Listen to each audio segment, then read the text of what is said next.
Flights from Russia to Egypt Red Sea resorts resume. Russia resumed direct flights to Egyptian Red Sea resorts of Hurghada and Sharm el-Sheikh, ending a ban that had lasted almost 6 years following the explosion of a Russian airliner that killed all 224 people on board. 3 direct flights from Moscow arrived in the 2 Egyptian resort cities on Monday. Hurghada welcomed 2 tourist flights from Russia. Sharm el-Sheikh welcomed first flight from Russia in 6 years. Egypt's Civil Aviation Ministry announced that 3 direct flights from Moscow arrived in the 2 Egyptian resort cities yesterday, with Hurghada welcoming 2 of them and Sharm el-Sheikh hosting another one. Flights from Russia to Egypt Red Sea resorts resume. Russia finally ended its Egypt flight ban that had lasted almost 6 years, following the explosion of a Russian passenger jet that killed all 224 people on board, and resumed direct flights from Moscow to Egyptian Red Sea resorts of Hurghada and Sharm el-Sheikh on Monday. The 3 flights marked the beginning of a new stage for resuming the Russian tourism to the 2 Red Sea resort cities of Hurghada and Sharm el-Sheikh, Egypt's Civil Aviation Ministry said in a statement. The Russian planes were welcomed by ceremonial water salute as a tradition of receiving new flights after landing, while the airport staff received the visitors with roses, souvenirs, and folklore music.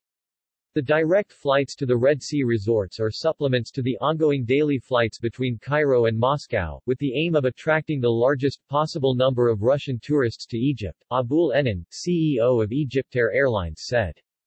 There are 7 direct Egyptian flights to the Red Sea resort cities per week, and each can accommodate 301 passengers to meet the expected demand of Russian tourists, while the Russian airliners organize 5 flights in the same duration, he said.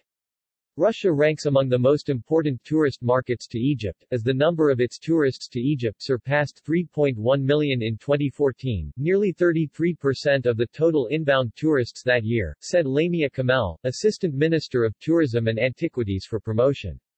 She confirmed that all staff in hotels, entertainment areas and museums have been vaccinated against COVID-19.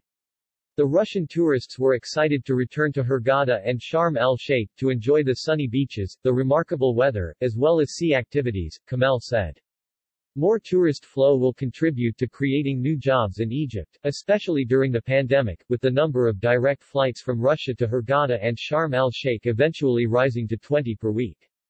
In October 2015, Russia suspended direct flights to Egyptian airports following a Russian plane crash in North Sinai. Since then, Egypt has worked on upgrading its safety and security measures at all airports nationwide. In April 2018, Russia resumed flights between Moscow and Cairo, but maintained a ban on flights to Hurghada and Sharm el-Sheikh.